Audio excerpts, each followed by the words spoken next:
Yo, what is going on, guys? KrypticTMG back with a brand new video, and today we're going to be testing which LMGT3 has the best tire wear, because I often get asked which is the best car to use, but most people don't really understand that this game should be looked at as more of an endurance racing game. So all out speed is great, but you know, we want to see which car is going to stand the test of time in endurance races, which car is going to be good over a stint, and that's going to be more important to the future of this game, in my opinion, than whatever's just fast over a 20-minute race.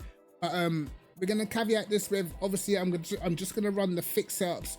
I'll change the TC settings. I'll probably change the brake bias just to make sure I'm not, you know, overdoing it and having to like overturn the car because of too much understeer and stuff like that. But of course, I'm not an expert in every single car. There's definitely cars that I drive more than others. So we're going to have to, you know, that's going to be a slight caveat. So you're going to have to take things with a little pinch of salt, because obviously some cars I've got more experience in than others. But with that being said, let's get stuck into the video. Now, the track we're going to use for this test is actually Portimao, mainly because of the last corner does tend to really eat your tires up. I'm actually going to put the tires on tire wear ×3. So we're going to run about 5 laps, and bearing in mind, if it's on ×3, that should, you know, basically be around a 15 lap simulation technically. We're going to put the track conditions up to preset on heavy, starting time 2 p.m, weather conditions set to clear, and the temperature at 27 Celsius. So we're going to do that for every single car, so we get a, you know, a level playing field between all the conditions and the time of day and stuff. So yeah, let's get stuck into it. So first we're going to take the Aston. We're going to run 541 on the TC settings, brake bias on 47.5 and ABS on 9. So let's see what we can do in the Aston. Obviously it's a car that I drive now and again, so I'm a little bit more familiar with this car. You know, I previously said this car is one of the better cars on tire wear, so we're going to see, we're going to push straight away from the outlap and see what the car is like over this 5 lap period.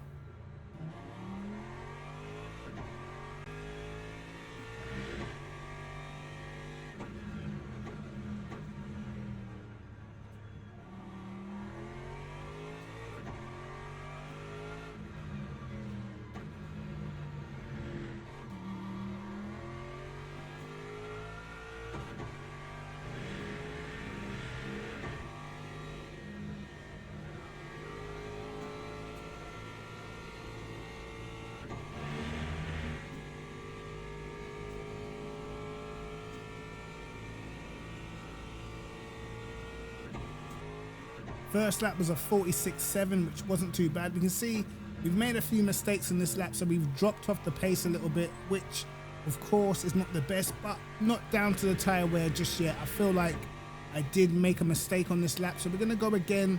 We're going to push on and see if we can do another quick lap. But obviously with the tire wear being on ×3, we're going to be losing grip a lot sooner than we normally would, so I guess the pace wouldn't be as it would be if it was a normal tire wear. But of course with tire wear on ×3, you can expect there's going to be a drop off. The question is, how big will the drop off be? So coming up to the line, we've dropped a few temps on this lap, but to be honest, it's not too bad, man. Better than the last lap. So obviously the last lap was me not optimizing, and we've done a 47.0 on the last lap. We've only dropped off 3 temps from our fastest, so not too bad. Let's have a look at the tire wear that we have on the Aston at the moment. So the tire wear on the Aston was 85 on the front left, 90 front right, 88 rear left, 89 rear right, which is pretty good, man. As I said, the drop off was not that big, so definitely pretty impressive by the Aston Martin. Let's see what some of the other cars have. It's going to be interesting to see how they compare. So next we'll be on the BMW, and that is, we're going to use TC 441, brake bias on 47.0 and the ABS on 9. And again, I'm going to make sure the car is a little bit more stable. I don't want to get any tire wear from me trying to catch slides or getting the car sideways and making mistakes, because of course that's going to add extra tire wear, which is kind of not the reference we're going for. We want the car to be a good neutral balance and just very dynamic, but also not overly oversteery. So as per usual, we're going to push the car on the out lap just to make it even across the board, and let's see what the BMW can do. So we're about to start our first lap, and of course already the tires are on 97. The front left is normally the one to watch, but let's just see. The BMW is one of those cars that straight out of the box you can just find pace in. It's very fast just straight off the bat, but it's going to be interesting to see what the drop off is like, because the BMW, from my experience, tends to be one of those cars that the tire wear does kick in, but it's a very, very nice car to drive. And I think, as you guys see online, it's probably still the most popular GT3 to drive. It's the one that most people tend to jump straight into. So let's see.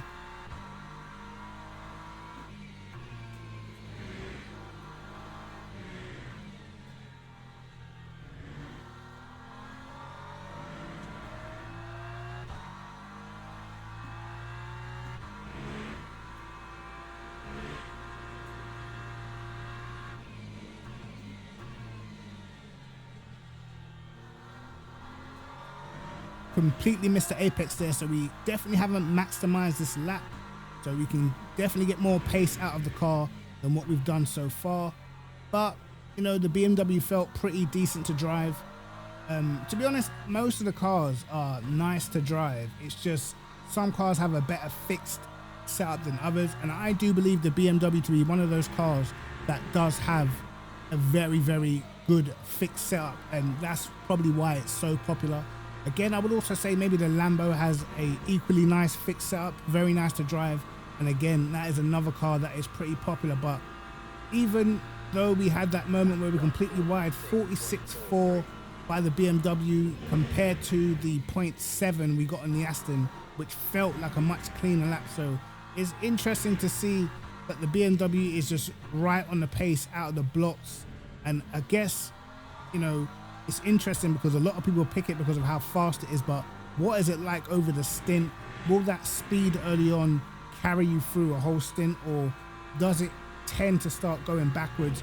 Already used the front left 92%, which is quite a lot at this stage. So very interesting to see what we can do in the BMW. How big will the drop off be?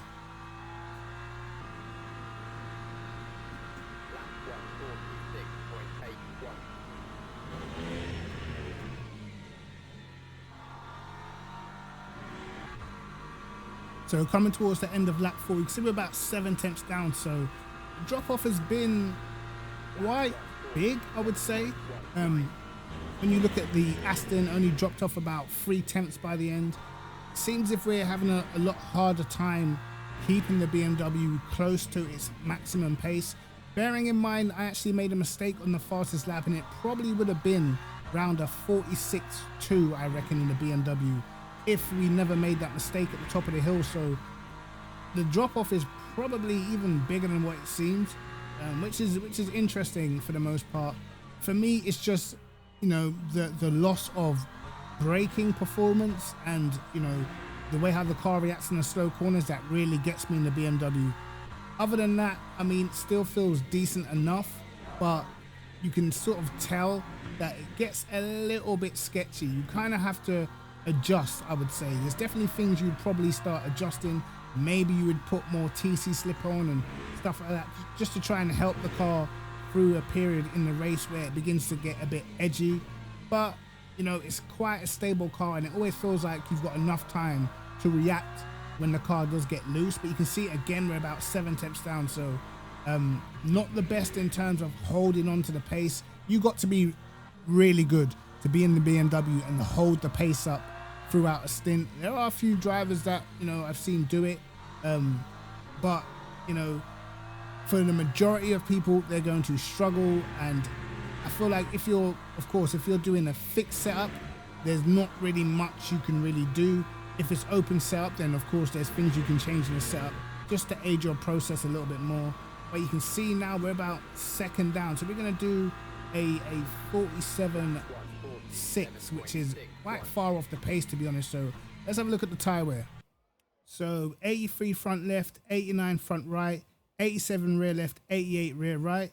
And again, it's not terrible, but it's definitely not the best. And the feeling in the car is, you know, you can feel the loss of performance as opposed to, you know, the car still feeling nicer to drive. There's definitely a difference in the feeling in the car, particularly the slow corners begins to get quite hard to drive and can get a little sketchy. But as I said, the car's pretty stable, so I feel like you always get a chance to catch it. But over a stint, I feel like there would be quite a substantial drop off if you're talking about your lap times from the best to worst.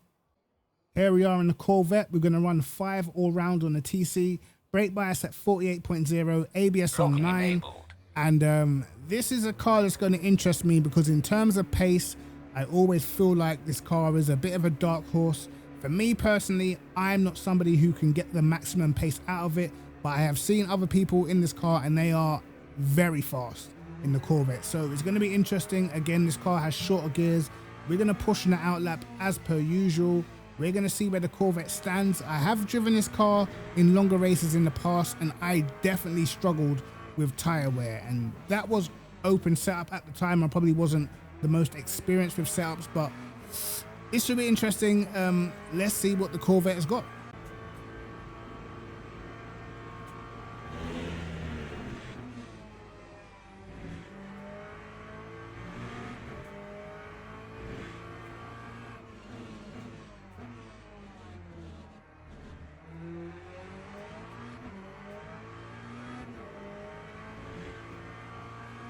We were just hanging on to the car a little bit through turn 1. Had to sort of balance the car because the back end kind of wanted to step out. So probably not the best turn 1, but we managed to get through it.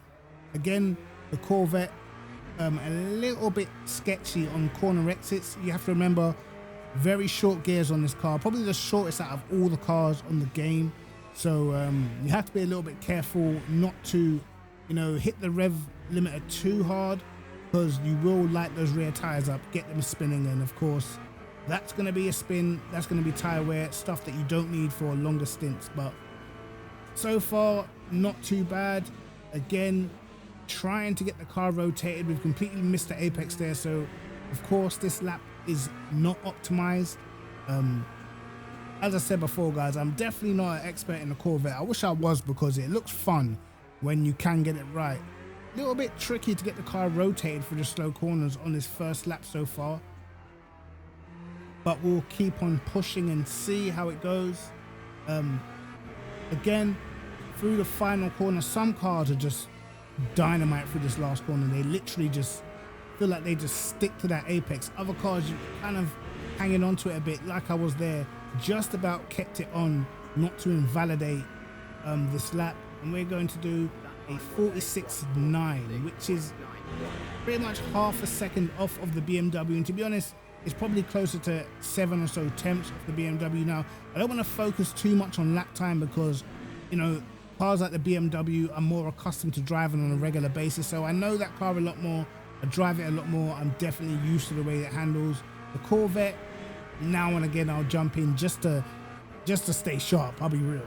You know, I don't drive this car often, so not the best. I'll probably get more comfortable the more laps I do, but definitely a car that I've struggled in the past. But so far, not too bad in the second lap. We're still pretty much neck and neck with our original lap time, which is a 46.9, so not too bad.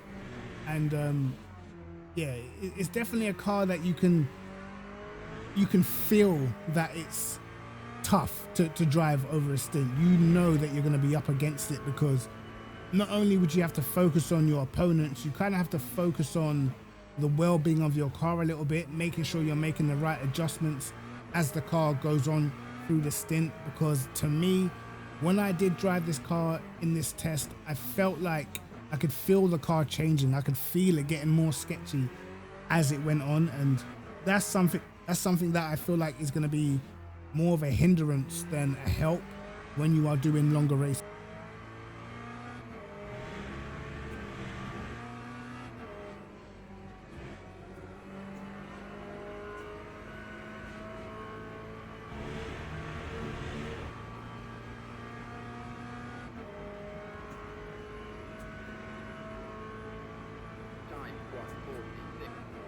So coming out of the last corner in the Corvette, And see, we've lost about half a second. The lap before, we actually pretty much matched what we did on our fastest lap, but we lost half a second on this lap. But we went purple in the last sector, which shows that we still do have some tire grip in there.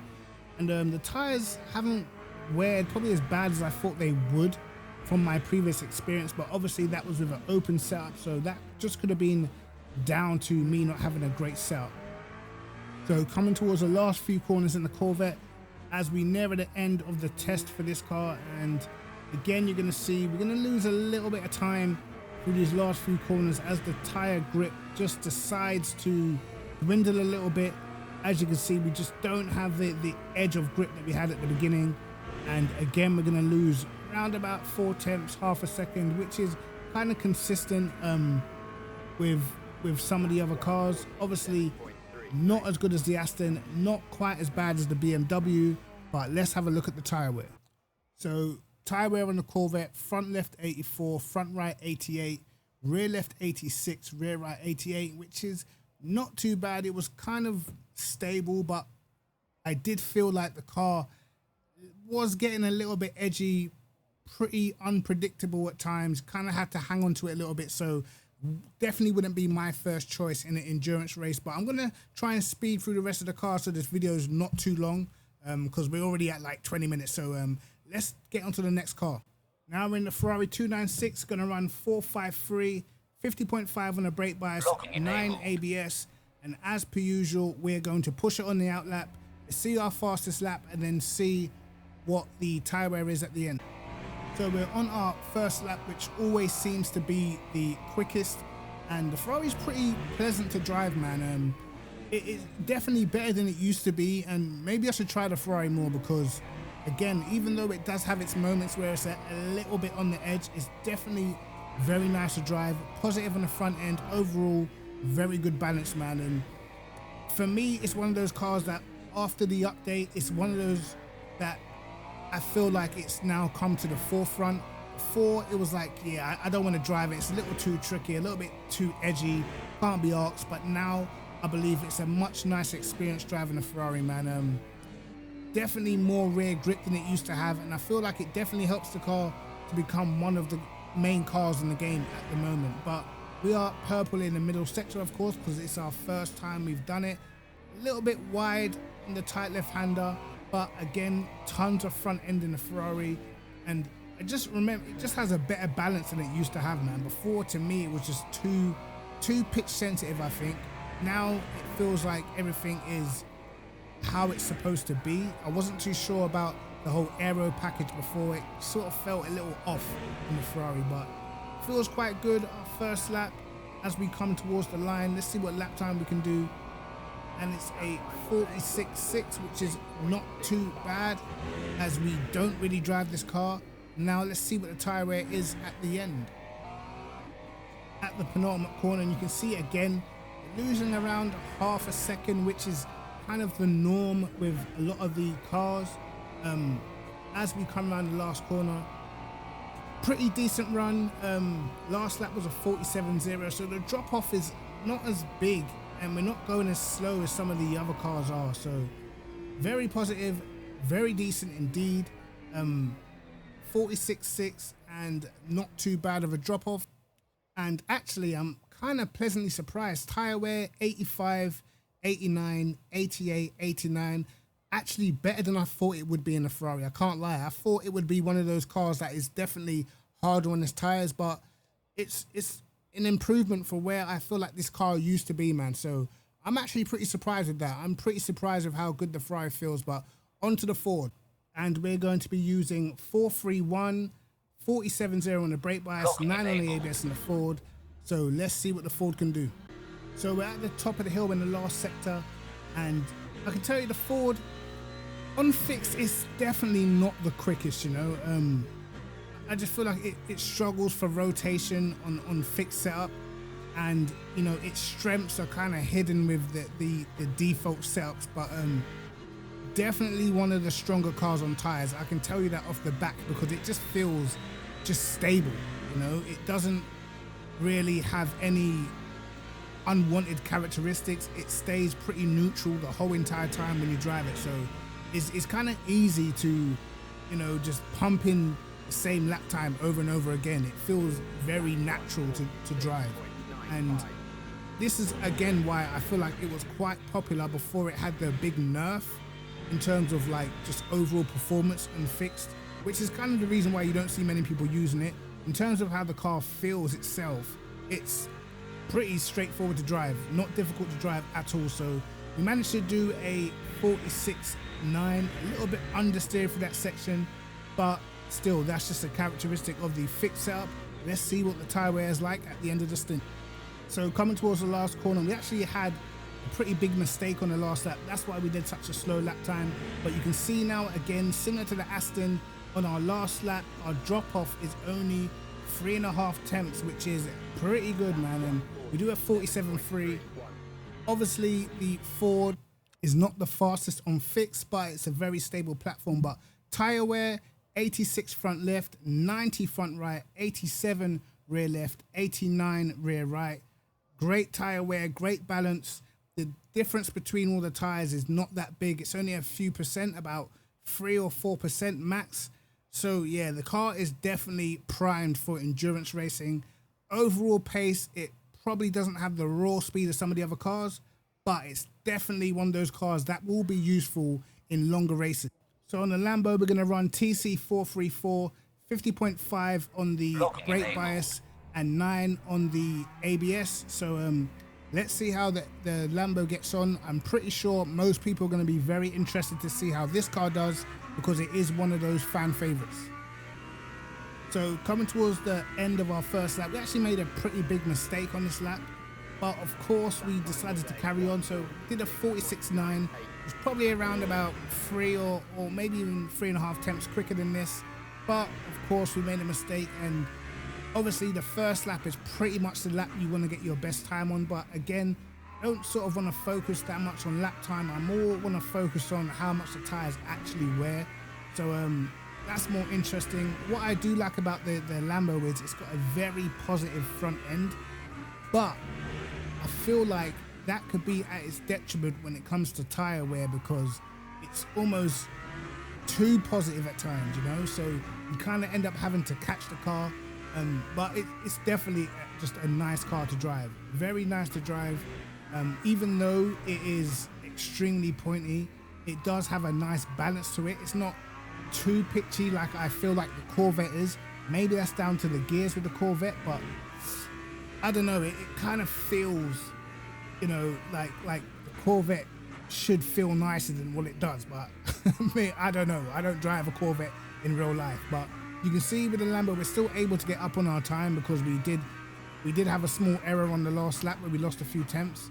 But yeah, generally it's a nice car to drive. But you can see we are using quite a lot of the tires compared to some of the other cars, so that may be tricky when it comes to endurance races, especially if you're doing races where you may have to double stint tires. I can see the Lambo being pretty tough to keep up with some of the other cars.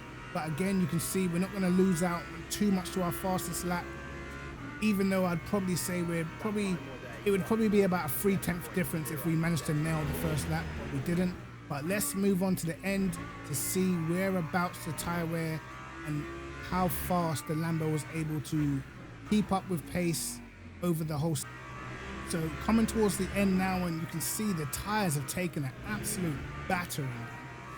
And it's weird because it doesn't, you know, feel horrible to drive, but you can just feel the lack of grip, you know, you just feel it out of the tight corners. Just put your foot down and the time is just not there. So our last lap was a 47.8, so we lost out on tons of time.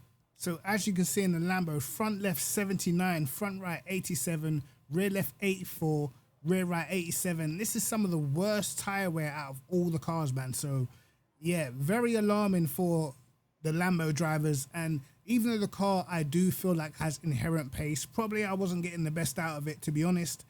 But man, the tire wear is probably going to be an issue in endurance races. The good thing is the balance doesn't change all that much, although it does get worse. It doesn't change the overall balance of the car. Like, it's not all of a sudden the rear end snappy. You know, it still feels similar in balance. It just doesn't have the speed when it loses that overall grip. So onto the Lexus, we're going to run 431 on the TC, 48.0 on the brake bias, and 9 ABS. It has max wing on the fixed setup on the Lexus, so should be pretty straightforward. Let's see how it does. So coming out of the last corner, again, the Lexus does have a nice stability to it, and you always feel like you're well in control of the car. So not a difficult car to drive. Can sometimes be a little snappy on the brakes, but other than that, it's pretty nice. We do a 47.0 on the first lap. That was probably me not maximizing. I definitely feel like I can go quicker, but let's see what the end result is. So around the last corner in the Lexus, and we're about 7/10 down, which is pretty much what the lap before this was. And you can see we actually went faster than the 47.0 we did originally. So very interesting. The Lexus feels pretty stable. Again, I don't feel like it's a car that I've driven enough to maximize, but I feel like the pace is there, and the balance doesn't really go away in the Lexus. We did lose time over the last few laps, but I do feel like that a lot of that was my driving. But if you look at the tire wear, 84, 90, 87, 88, a very good return for the Lexus. Again, pretty similar to the Ford, man. Yeah, this car is definitely one of the cars at the forefront in terms of endurance racing. So expect to see a lot of Lexuses. If there's any big esports endurance events coming up, you're going to see a lot of people jumping in this Lexus. I can tell you, the car has definitely got it, man, for sure. So we're going to go with 431 on the McLaren. Normally the McLaren's ABS is on 6, but for the sake of this experiment, I'm going to run every car on 9 ABS. So let's see how the McLaren does. Locking enabled.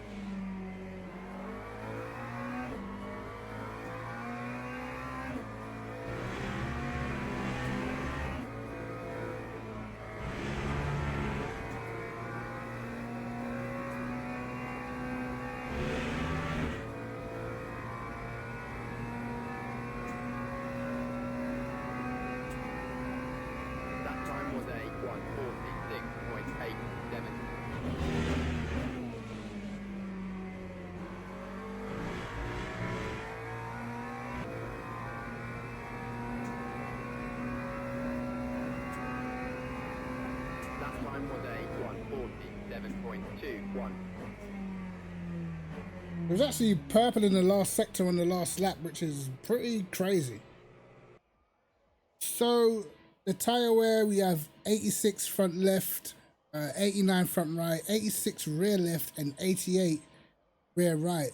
And this is not as high as some of the others, but what I do like about it is it's extremely close, and it means the tires, even though you know the right-handers are very severe in this track, the tires are wearing at a very similar rate, which keeps the balance of the car fairly neutral. So even though eventually you're going to lose grip, the balance of the car shouldn't change too much because the tires wear quite evenly. So pretty impressive stuff from the McLaren, man. I'm actually quite surprised.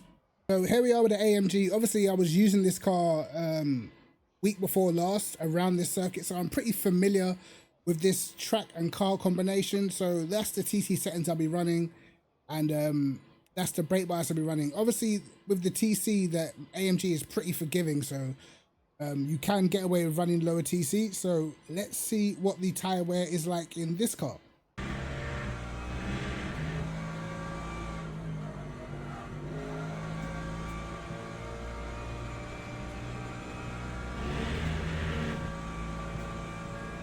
Would have been another 46.6. But just look at our tire wear.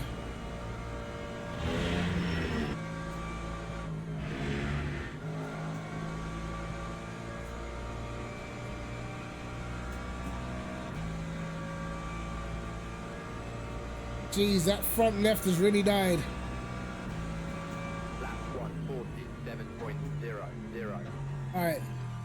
I think the fact that we were pretty familiar with the track and car combination definitely helped us out in terms of the consistency of our laps and being able to lap a little bit quicker. But still, tire wear is pretty lethal. Log building finished. Let's just have a look. 80 on the front left, 89 on the front right, 88 rear left, and 89 rear right. There's a nice balance between the rest of the car, but that front left took an absolute battering. Yeah, pretty high. And I think maybe one of the reasons why you don't see too many people taking the AMG in, you know, longer races. But we will move on to the Porsche, which is the last car. So now we are in the Porsche and we're going to run 656 on the TC, and we're going to run 9 on the ABS and brake bias on 49.3. Aero is on max on fix in the Porsche, so we shouldn't have any struggles in terms of the trail braking corners in the middle sector, which can lead the car a little bit more pitch sensitive. So yeah, let's see what the Porsche's got.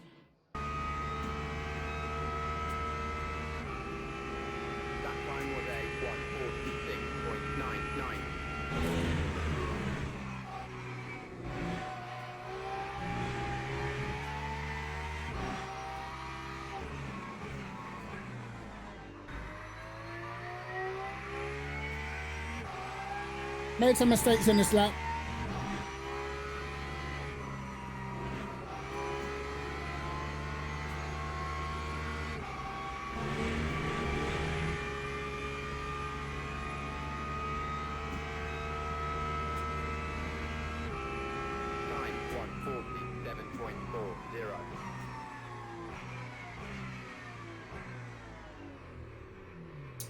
So that is all of the cars. Log building finished. Let's quickly have a look. 85, 88, 86, 88, which is pretty decent. Again, the tire wear between all four tires is pretty even, I guess, within 3%, so that's not too bad.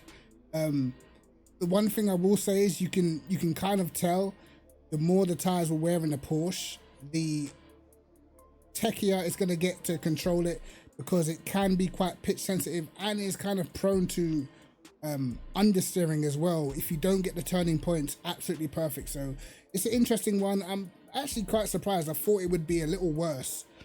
Maybe with max wing around here it helps the Porsche, but again, if we was in open setup, you wouldn't want to be running max wing because you're literally not going to be overtaking anybody. So very interesting. But let's have a talk about where I see all the cars in terms of top to bottom overall, which car would be best for endurance races.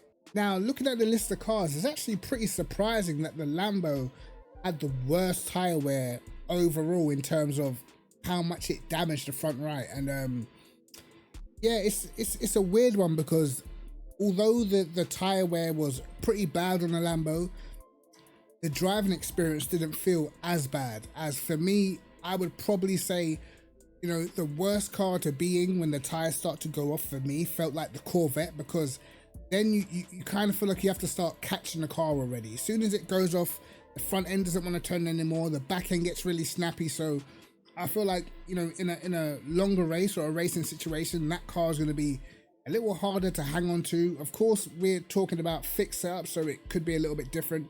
And yeah, it's definitely a bit of a shocker to see how, you know, how much the Lambo did use its tires though.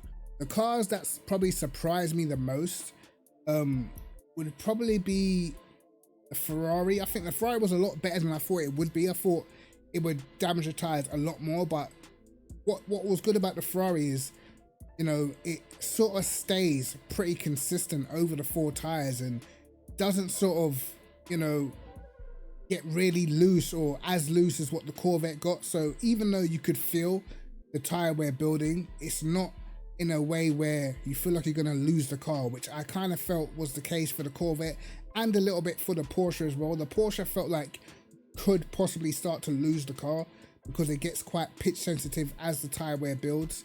The McLaren was very good on tires and it just felt like a stable platform the whole entire time.